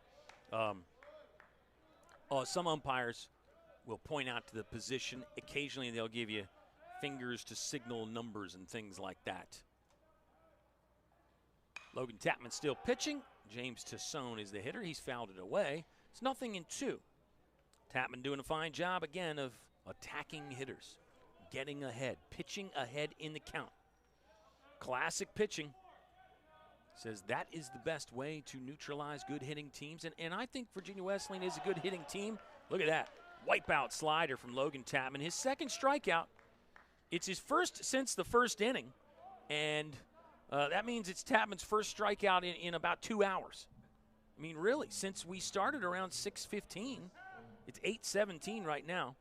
Tapman has retired everybody. It's his first strikeout in 2 hours. I mean, how often are you going to be able to say that, baseball fans? How can you not be romantic about baseball? Called strike one, inside corner to Bryce Fulmer. Fulmer is from Chambersburg, Pennsylvania. We'll dip into some geography. You know I love that. Micah Adams has entered the chat. Micah Madness staying dangerous in the wonderful Windy City. I guess Northwestern is not actually in Chicago. It's not a Chicago address. Anyway, Micah, we miss you already. We saw your video. C+. No, kidding. Just wanted to have a good time there. And this has got to be frustrating for Virginia Wesleyan fans because you don't understand the inside jokes. So, again, I need to try to tighten it up a little bit. But at an off-site broadcast where we've had multiple rain delays, maybe it's April Fool's Day. Tapman close there but missed to Bryce Fulmer. Fulmer hitting 133 on the season, 4 hits for the second baseman. Darius Walston is on deck. Walston is a first-year guy from Norfolk. Virginia Wesleyan right there on the border. This ball's hit well into center field. First time the outfielders for Lynchburg have really been pressed into service, and It will be an out for Quinn Madden, running back to the right center gap. Nice play. Yeah, we've had a line drive out, 2 strikeouts, and then it looks like 4 ground outs right now for Tapman. So first ball in the outfield there as you get a look at Q. Well, I'll tell you this, Lynchburg fans, don't take this for granted. Make sure you're enjoying this. I mean, really, because, again, this is not an everyday occurrence. This is not – and Lynchburg's been doing it lately, the past 4 games in a row. But this is not something that is typical in baseball. So you need to enjoy this. You need to take this in and soak it in and enjoy it, but not take it for granted. And also don't assume that this is going to continue at any point. Teams go into slumps. You know, teams struggle. Who knows how long this run continues for Lynchburg? You hope it continues right into early June, of course. 0-2. Pitch from Tapman, well off, and it's 1 ball and 2 strikes. You hope this continues forever. Realistically, yeah, early June. A trip deep in the playoffs. But teams of this combination, this character, and this talent, you don't really suit up together quite as much as you think. So you got to enjoy it when they do. And back to from the Marlin perspective, you got to try to build on this. You got to try to use this as a motivator and say, we want to do that to other people, not have that done to us. Breaking ball, missed the corner. Umpire kind of jumped back like he was going to get into the K call. But instead, we've got a full count. Top of the order is on deck. That's Nick Valentin, another Norfolk guy. Like the man in the batter's box right now, Darius Walston. 5 for 31 on the season. Couple doubles. Pitch, swing and a miss. He got him. 3rd punch out of the ball game for Tapman. And Lynchburg will try to get those Samoan War clubs going again. They already lead 19-0. Hornets on top and in charge. On an April Fool's Day strange broadcast, we have no rules. We'll stay here.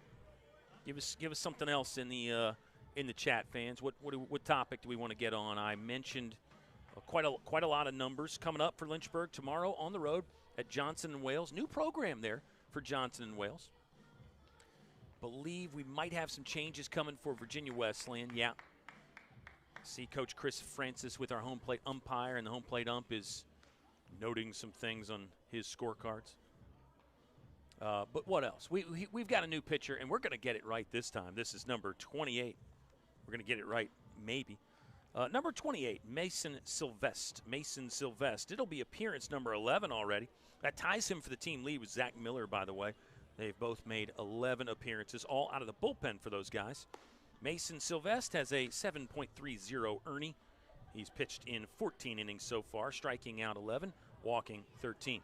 Mason Sylvester on to try to neutralize a Lynchburg offense that is swinging at historic levels. 11 wins in a row for Lynchburg, and that's not all on the offense, of course. There's 4 shutouts in that sequence. But 11 wins in a row. 12 would match the win streak from 2024. It was all playoff wins for Lynchburg that year.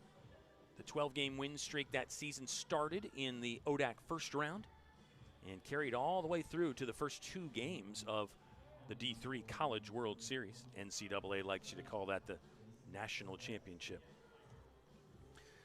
You want win streaks longer than that, you got to go back a little bit deeper.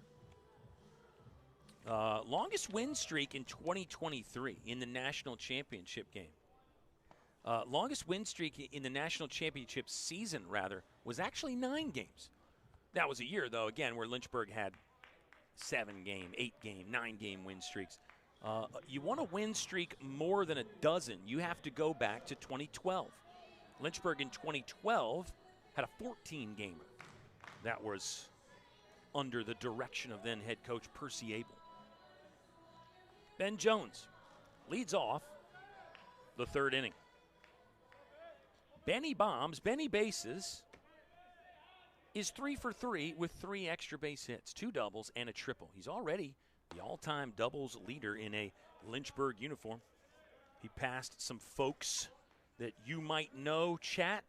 Avery Neves was the previous all-time record holder in doubles. Neves had 47 in his career. Ooh, had that wrong. Steven Scott had 46. Neves had 44. Ben Jones up to 49. Ben Jones has got 50 doubles in reach. Might do it this at bat. Joe Brennan has fired up the NASA Artemis II live launch. We are going back to the moon, although I guess they're not going to land on the moon with that. They're going to circle it and slingshot around and head back to Earth. That's the plan. 1-1. Moonshot coming maybe here. No, ground ball, 5-hopper up the middle. Good play by the shortstop, Darius Walston. 1 out. First time in 3 chances the leadoff runner has been retired. Leadoff batter. Nathaniel Mack is asking, I believe, favorite game I've called excluding the national championship win. It's a great question, Mack, and I like how you put the qualifier in there because Mack is so smart and so plugged in. He knew that game would rise to the top of the list. Favorite game? I wanted it to be about other people, not about me, Mac. The person in question here is Jack Pokerock. We know JP can make liftoff. I mean, he can hit rockets that feel like they're leaving the atmosphere, like NASA Artemis II. Have they left the atmosphere yet, Joe? Or are we still on the launch pad? Okay.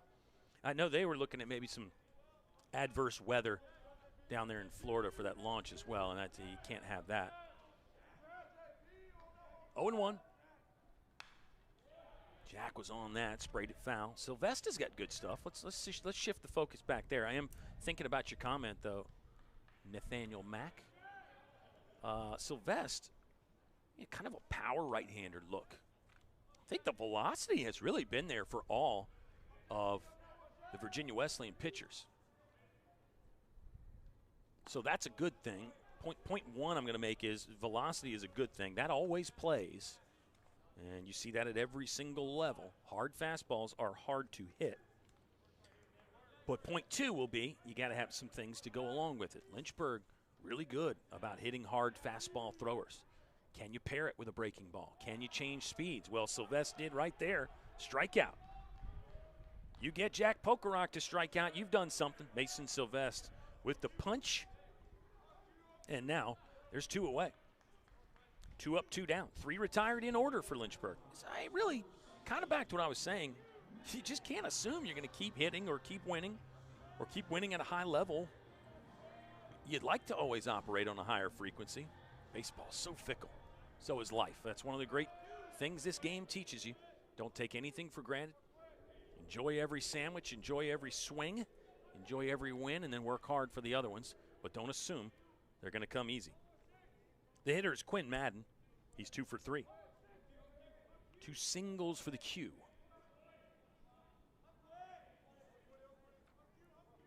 Quinn Madden, one of our favorite personalities. I was about to give you some numbers, but I said let's get away and talk about his wonderful personality. He's an outdoorsman.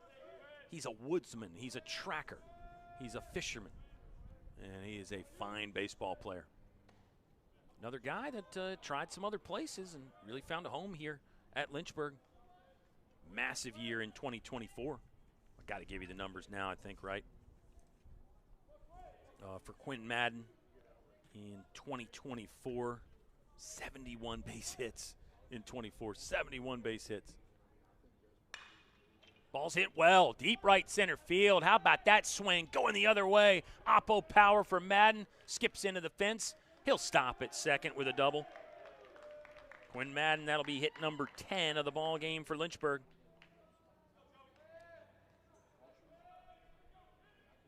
Six extra base hits for Lynchburg. 6 extra base hits. Ben Jones has a triple. Jack Pokerock has a home run. It's 2 doubles for Ben Jones, 1 double for Quinn Madden, 1 double for Joe Munitz. Runner in scoring position with 2 away here for Joe Munitz.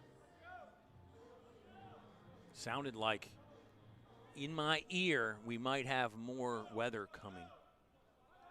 And our game might be coming to a close. The old rule was you had to get 4.5 complete, I think, right? Ground ball ends up being a 3-hopper. Marlins are out of the inning. Lynchburg will leave 1 stranded. We'll hold right here again and see if we can figure out what's going on with the ball game. We can see some flashes of lightning off in the distance. We've got such a great vantage point, though. it's hard to tell how close those flashes are. Lynchburg's defense is going back out for more, so we ain't stopping yet, fans. But it is a 0 in the bottom of the third. Lynchburg leads 19-0. Okay, Mac, back to your question because I think it's a very, very good one. Let's create a short list, and then we'll try to go from there, all right? I think we have to talk about, again, the game we called here, the late-night game that started after 11 p.m. Lynchburg beating Marymount in Game 1 of the regional tournament last year. A couple reasons for that. The circumstances, again, the Herculean efforts by our LHSN team to haul all the gear over here and get it set up, take it down. Bryce Demery, I mean, the home runs he was hitting during that stretch, and he had at least one in that game. Did he have two? So that made it incredible. It was a Marymount team that did not quit. Remember, they played hard to the very end. I played college baseball with their head coach, Mike Cassidy. That made it a special element for me. And, again, just the circumstances, gosh, you're really not going to be able to repeat that very often. That's on the short list. What else? Let's see. Let's keep talking about it. And I want some fans to throw in some favorite games. Oh, I missed Jackson Harding. Jackson Harding checked in. Hi, Jack. Got to see him on Saturday. Great to see Jackson Harding. We're going to play some golf sometime soon. That Wisconsin lacrosse game, Game 1 in that World Series was fantastic. Wow. Yeah, we're checking the radar here. The batter went to the batter's box and then walked away. So while they check the weather, let's just keep throwing out some good games. And I'm going to restrict this to just baseball, even though there have been a lot of other great ones in other sports. Anybody remember that game where Lynchburg beat CNU at home and Josh Jorman pitched? Remember how crazy he went in that game? That was really fun. And the captains that year, that was 2023, captains were ranked. Lynchburg's walking off the field. Yeah, the umpires, I think, have decided that the electricity in the atmosphere is a bit too close. And no, we're not talking about the NASA moon launch. We're talking about some lightning. Also, going to California for those games against Laverne, Mac, those are up there. Great ball club, and you go into their park. You're playing baseball in Southern California. Just not an opportunity we get a lot at this level. That was special. Let's see. Joe Jackson's asking a good question here. This is going to get me sidetracked, Joe, but I like it. The trip to Cleveland and Eastlake, those were very special for me as well. Those games were fantastic. I mean, Wes Arrington, that entire run he had in the postseason in 2024, you could pick any of those games. Joe Jackson says, got another question. If there was one guy from the past 5 years you could bring back as a coach or assistant, who would be? Well, that list isn't even that short, Joe. We've named several of them in this chat. I love the question. The Garcia brothers, Cam Lane. If we're talking about playoff PJ Alvanos, how about that? Chris Martin, my guy Chris Martin checking in. Chris Martin, the pride of the Liberty High School Minutemen. Liberty Bedford. You have to say Liberty Bedford now. You don't have to if you don't want to, Chris. And Chris, hope you're doing great. Chris, a very close connection with Holden Fiedler, who is still at Lynchburg, strength and conditioning guru. And Chris, very tight with my guy Grayson Thurman. But who can we bring back? Hey, there's a couple names for you right there. Grayson Thurman, Chris Martin. I think those guys would make fantastic coaches. I think Nathaniel Mack, who has done some coaching at the high school level. There's no wrong answer for that one, Joe Jackson, but a great question. And Joe Jackson, is that your real name or is that a reference to Shoeless Joe? There's a question for you, my friend, baseball chatter. Lynchburg is headed back down to the left field corner. So bad news, fans. We're not going to get to start the top of the fourth just yet. You want to keep the party going for a little bit here? Sure, let's do it. Other games, but you know what, Nathaniel Mack, we're really making Mack the feature of this segment. We're going to get away from you in a bit, Mac. We got to give some other folks some love. That's kind of a cop-out because I just gave you a bunch of different games. I didn't actually pick one. Really hard to play favorites, though. I'm sort of anti-favorite with a lot of things in life. I'll tell you this, fans, because, you can have a favorite food, but think about if you ate pizza every day, it would quickly become not your favorite. I think music's the same way. People say, well, what's your favorite song? And it's like, of all the beautiful music that has been made, you can narrow that down to one? I can't. I can't. And I think baseball games are the same way. Each game offers something different. They don't all stand out. They don't all stay with you. That's part of the beauty of this game is it's not fast food. It's fine dining. You have to wait on some of those great games. You have to wait on some great performances sometimes. You're not going to get 19 runs in 2 innings like we've got today. That doesn't happen every day. So then when it does, then it becomes a standout. They're turning the lights out on us here at Liberty. Joe Jackson says that is his real name.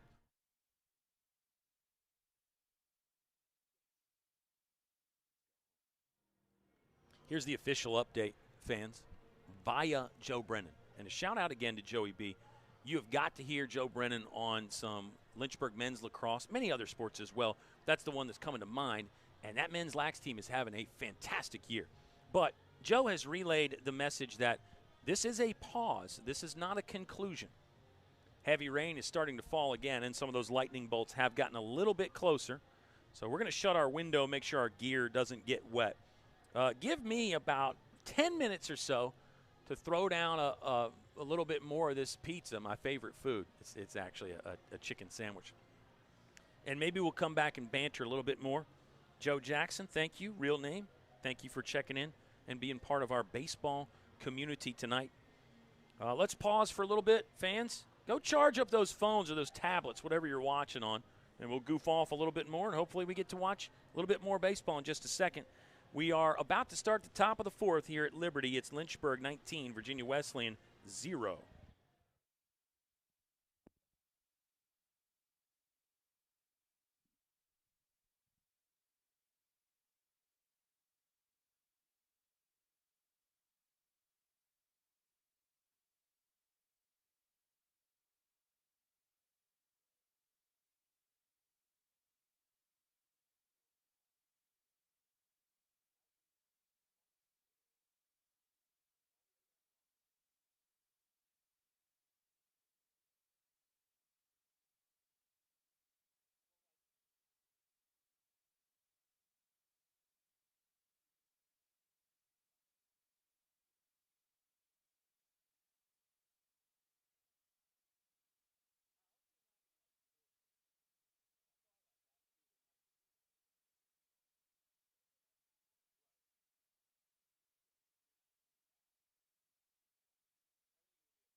No updates yet, baseball fans. Just felt like flipping the headset on again. Got to be driving some of you crazy, though. I don't know how you folks can stand this, but thank you for all the kind words. Let's see. And Nathaniel Mack, back to your original question. I can't leave. I really, and I'm upset with myself, Mac, that I didn't mention the super regional games at City Stadium against Shenandoah in 2023. And now is the great Avery Neves home run. There was a call in there that a lot of people liked. It was such a big moment. If you remember, Game 1, Sean Pokerock had that bases clearing double early in the game. That was a massive moment.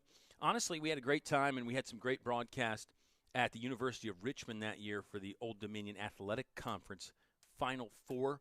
That was a very cool thing because, again, the LHSN team, who at the time included Tim LaDuca and Sam Rice. Shout out to those guys. Don't think they're watching, but maybe we can send them the clip here. We had to do a lot of work. I just kind of showed up. I'd grab like a cord every now and then, but much like today with Joe Brennan and Eli Schilling doing all the hard work, and I just get to talk to you. Sam and Tim did a lot of the hard work, and Evan Gates was there doing a lot of the hard work with us. Caroline Gerke also was grabbing some cords and throwing some things around for us there in Richmond. So that was, again, a special moment because of the circumstances. And, of course, the ball club played great with that close win against Randolph-Macon. First game, we were just talking about Lynchburg really got all over Shenandoah on day 2. We were wondering who the heck is Shenandoah gonna throw on the second day, and that ended up being a close game there.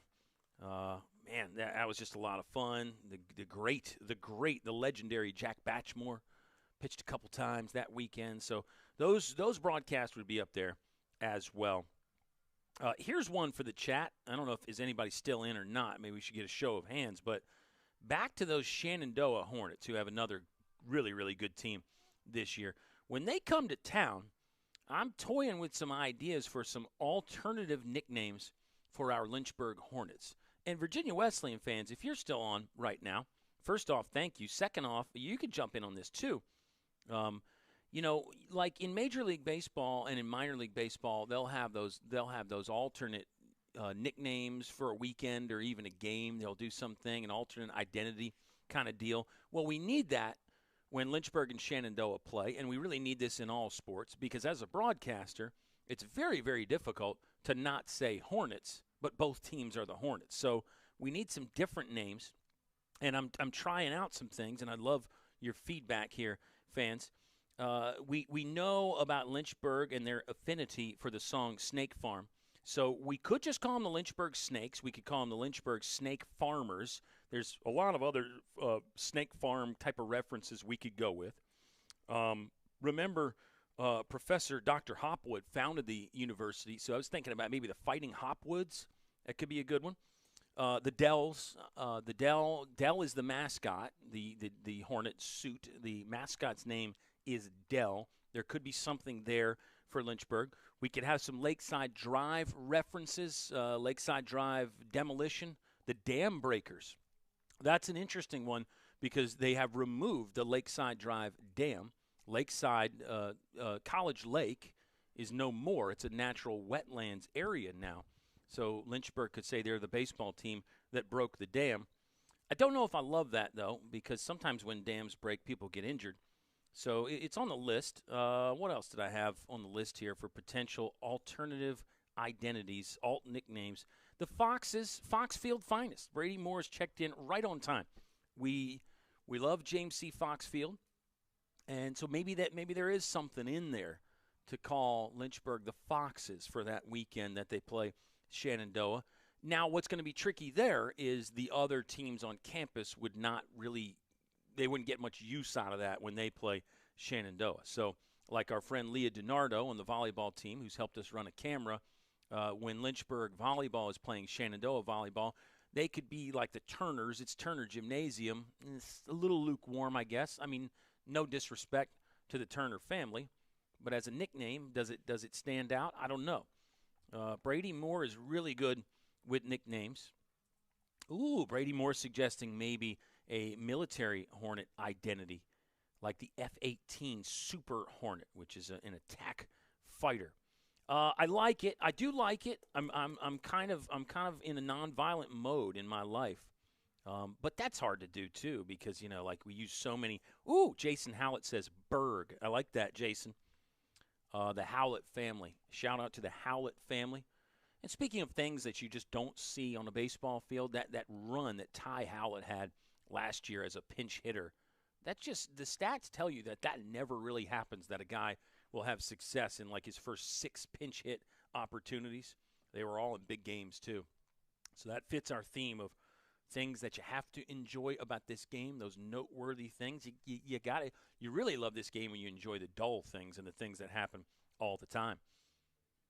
But yeah, Berg for sure. And we could just say, like, Shenandoah 2, Berg 4. That could work. That could definitely work. But let's have a few more. Let's have some friendly banter here. We'd love to hear from you, fans. If you're still watching, jump in the chat. Give us some of your thoughts. We want to hear from them. Just remember, we have feelings. That's what I used to say about the feedback on the broadcast.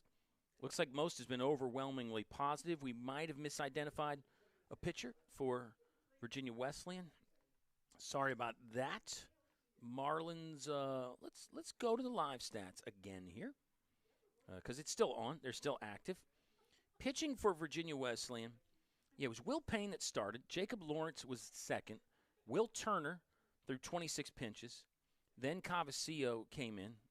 I'm butchering the name again. I'm sorry. I'm going to find it here. I'm going to find the pronunciation chart provided to us by the athletics department at Virginia Wesleyan. Oh, wouldn't you know it? He's not on there. Ouch. And then Sylvestre came in. Mason Sylvestre came in. So 5 pitchers total. And might have left out, fans, that Walt Bondurant did come in for Brandon Garcia. So Bondo, Poison Ivy, he was playing shortstop during our most recent rain delay, which is still going on. A little bit of light rain falling. Light rain we can play through, and we have played through. Lightning is what we can't play through. There is a little bit still in the distance. Don't, again, know how close it is. We just didn't want you to feel lonely, baseball fans. We have completed 3 innings. Lynchburg, 19 runs on 10 hits. There are those extra base hits in there, including Jack Pokerot, with home run number 11 this season. And Pokey in the ribeye category, the runners batted in. He is leading Division III baseball, was leading coming in to the day with 49 RBI. He's added to that. He's up to 52. Chillin' 120. Love you, Kyle. Joe Brennan's in the – oh, I know who these guys are. These guys, they're in the room with us. Is the YouTube comment in the room with us? That's a fun one right there. But, yeah, keep them coming. Hey, let's do an out-of-town scoreboard. Then it really sounds like a Major League Baseball broadcast. They do those on college broadcasts as well. And we've done that some. We really like to do that, especially when the season gets late and you're battling for a potential regular season title or just seeding in general. All right, Guilford was taking on – oh, come on, live stats. Don't fail me now. Guilford was taking on the Roanoke Maroons, and the Quakers win that game 17-7. High-scoring affair there. It looks like Guilford scored 7 in the bottom of the 8th to end the ball game there. Quakers, I think, have a good squad. You look at their scores against Lynchburg, indicative of what Guilford has. I think they're exceeding expectations. Win-loss record, but Guilford's got a good squad, really. Shenandoah has defeated Washington and Lee 6-2. That game's a final from Winchester. Looks like the Shenandoah Hornets are up to 24-4. 24-4 for Shenandoah. Told you they got a good team. All 4 of those losses in conference right now for Shenandoah, by the way. The Hornets from Winchester were currently 3rd in ODAC rankings. That'll bump them up to 8-4 in conference play. For reference, Lynchburg 9-0-1, Virginia Wesleyan 3-5. Wesleyan was sitting over the cut line right now. That would be the 8th spot. So if the season ended today, it doesn't. If the season ended today, Virginia Wesleyan would actually take on Lynchburg in the first round of the ODAC tournament. More on these conference games as we continue our out-of-town scoreboard. A new feature, and it could just be brought to you by JoJo's Pizza if we wanted it to be. Blowout for Bridgewater. Eagles beat the Royals of EMU 21-4. There was a big bolt of lightning. You're going to see that on your viewfinder there if you're doing more than just listening to me. Two blowouts, Guilford and Bridgewater. Shenandoah, kind of a close game with Washington and Lee. Non-conference action for the Avert Cougars taking on the Chowan Braves. Chowan's a team that used to be a Division III. They were in the USA South Conference for a bit. Then they bumped up to D2. Avert won that game 7-1. Yeah, how about the Avert Cougars? That's a win over a D2 school. Randolph-Macon and Hampton-Sydney. This game was scheduled for a 7 p.m. first pitch in Prince Edward County, Hampton-Sydney, Virginia, just outside Farmville. It says there in the bottom of the first there. I bet you they got some wet weather in Hampton-Sydney as well. Randolph-Macon, the Yellow Jackets, put up a 2 spot in the opening half of the first inning. And the live stats show Randolph-Macon leading Hampton-Sydney 2-0. They appear to be in a holding pattern like us. Randolph-Macon taking on CNU, Christopher Newport University, tomorrow. That's an opponent for Lynchburg later on. The captains are ranked again, so that'll be a big one for those NPI implications, the National Power Index. And all your at-large bids go by the NPI. Oh, I'm just getting back to the chat here. We need the fans. We need the fans that are not in the room with us to interact with Eli and Joe Brennan. This is great. This is fun. This is fun. Again, it is not going in the Broadcasting Hall of Fame, but that doesn't mean we're not going to enjoy it. And you know why people aren't in the chat, because they've already muted us or turned us off. We're about to hit the 9 o'clock hour. Brady Moore's, I bet, still watching. Do some baseball trivia, Brady Moore. What else? Hold on. You could do the pickle. Yeah, so Major League Baseball in their app, they have multiple games that are available. Immaculate Grid is a game that so many people talk about now, not just on the baseball side. Those grid games have become very popular. Stat Patter is another one. If you're a baseball sicko, check out the Stat Patter game. It is really, really difficult. Brady Moore says yes to the trivia. Well, now I got to think of something. Boy, I don't know. All right. How about the only 50-50 seasons in Major League Baseball history? And there's an asterisk by that, because you gotta then say what 50-50 are you talking about? There's a guy with 50 homers and 50 steals. That should be easy. That happened just a few years ago. But there's a guy and one player that has 50 home runs and 50 doubles in the same season.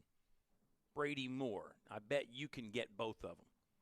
The 50 homer, 50 double guy did it in the 90s. He really one of the more unheralded players now, partly because he had some off-the-field issues.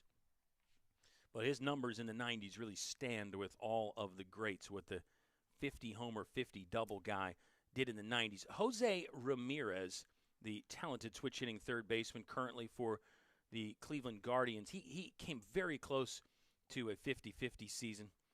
And Jose Ramirez has got like one of the only seasons. Let's check out Jose's his numbers here. Jose Ramirez so he's had a 56 double season. Oh, Ethan Morotsky's checking in, not in the live chat, just on a text. Ski, you got time to come over to the ballpark here. But he's watching, says it's sounding good. Give us something to talk about, Ethan Morotsky. Earlier, we talked about great games that stand out. Nathaniel Mack posed a question. What about for you, Ethan Morotsky? What are some games that stand out? Not the national championship game. As I'm seeing some movement here from the Virginia Wesleyan players, so we might have something to report, fans. Now, this is a two-sided coin about what we might be reporting. It might be the Marlins players are coming to get their gear and they're packing it up and going home, or it might be they're coming back down to get loose for the resumption of baseball. Oh, Ski's talking Bryce Terang. He's talking Major League Baseball stuff. That's cool, though, because I think the floor is open right now. I don't think there is any. Otani is right. Is Connor Moore checking in? Connor Moore, you got to lock in, Seymour. This game's not over yet, buddy. No, in a rain delay, I think it's fair game to get on the chat, even for the players. And that's one fun thing about baseball. Rain delay antics, that's a category all to itself. Guys will goof off in the dugout with those weird games, those games where you, like, try to throw seeds in one of those small Gatorade cups, or you try to get the ball to stop on a step of the dugout. And then you can have some fun things where you play tic-tac-toe with the other team and you throw it across the dugouts in the rain delay. Elizabeth Matheny checking in, saying it's not muted in the 757. They are supporting these boys to the end. I love that, Elizabeth. Thank you for that. That's inspiring. And I'll say it again. If you play and watch enough baseball, you'll be on both sides of this. That's part of the nature of sports. Yeah. Otani is correct, Brady Moore, about the 50-homer, 50-steal season. First and only there for Shohei Otani. You talk about people that play the game the right way. I mean, just an incredible guy. So much respect. You know, he always does the thing where he tips the cap to the other team's manager. And, you know, if a guy gets hurt, he's the first one to go check on. He plays the game with intensity. It's not like he's not trying to be good. I mean, his numbers say he's trying to be good, but just really plays the game with the right levels of intensity combined with a healthy respect for all of his opponents, and he loves the game. Always got a smile on his face. Shohei Otani is right for the 50 steals, 50 homers. And how about Albert Bell? Brady Moore got that one right. Albert Bell with the 50-homer, 50-double season. Congrats to you, Brady Moore. And I know Brady didn't look it up. Reed Goss says this is amazing.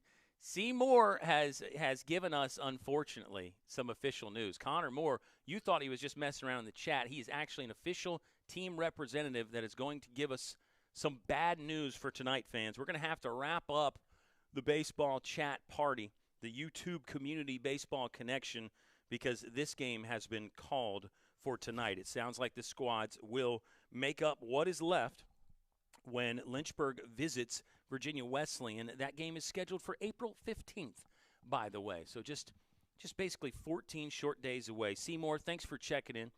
Love watching you play. Connor Moore and I have some banter back and forth on YouTube. I'll find something that like, I'm like, man, Connor Moore might appreciate this because he's a cerebral guy. He thinks about the game. He views it from a great lens, but a slightly different lens. So I'll send Seymour some stuff. Chris Hyatt says, see you at the tailgating. Joe Jackson, locked in. Thanks for checking in with us, Joe. Thanks everybody else that stopped by. But unfortunately, they are going to turn out the lights on us because the game has been postponed. So we'll leave you with a few more numbers. It's a 19-0 Lynchburg lead right now. 10 in the first, 9 in the second, 0 in the third. It's all zeros for Virginia Wesleyan. Logan Tapman got through the lineup one time unscathed. 9 up, 9 down for Tapman. Continues a great run for him. And really, you know, a chance maybe there for Tapman to do something obviously out of this world incredible. But he'll get another chance. Tapman will get another chance, and Lynchburg will get a chance to play ball tomorrow, we think. Hopefully no rain down there in the Charlotte area. It's a Matthews, North Carolina address for the ball game tomorrow between Lynchburg and Johnson and Wales. You should be able to find the links for that on the Lynchburg page. Visit the schedule page on lynchburgsports.com. You can click that watch link. For Virginia Wesleyan, they are in action in Danville, taking on Avert Friday and Saturday of this week. So not your typical ODAC doubleheader, but two against the Avert Cougars. Best of luck to Virginia Wesleyan in that one. And the records are still the same. I always try to leave with the records, but they haven't changed. Virginia Wesleyan right now 12-11. Lynchburg 19-3-1, 9-0-1 in conference. For The Hornets, they have won 11 straight, and currently that's all it is. Now, I don't know what happens when Lynchburg completes this and they get the win. Does it become a 12-game winning streak, or does tomorrow make it 12? Who knows, fans? Baseball is so mystical and weird. We're never going to have all the answers. But we'll try. We'll keep searching for them. We'll get the magnifying glass out and keep looking for great baseball, and so much fun hanging out with you. Thanks for putting up with me tonight, fans. One more big thank you to Joe Brennan and Eli Schilling and our great athletic director, John Waters, for all their efforts today. They did a lot of heavy lifting, and to only get 3 innings of baseball, well, that's just life for you, right? Yeah, it's baseball. Sometimes you put in all the hard work, you get all the inputs right, and you don't get rewarded. Maybe the reward comes later on. I sure had a good time. Hope you did too. We'll say so long. Lynchburg doesn't win, but they lead 19-0 after 3 innings of wet baseball here in the Hill City. Our next home game, our next LHSN broadcast, well, we can't leave without that. Sorry, one more minute from me, fans. Our next LHSN broadcast will be Saturday, April 11th. Lynchburg hosting Avert for a doubleheader there. Hornets are on the road tomorrow. They're on the road at Hampton, Sydney, and CNU next week. So a big 3-game road swing for Lynchburg. But our next LHSN on Flow, LHSN on Flow broadcast will be Avert. The Cougars come to town on Saturday, April the 11th. That's all for now. Have a great Wednesday, everybody. Enjoy your month of April, and we'll talk to you soon, baseball fans.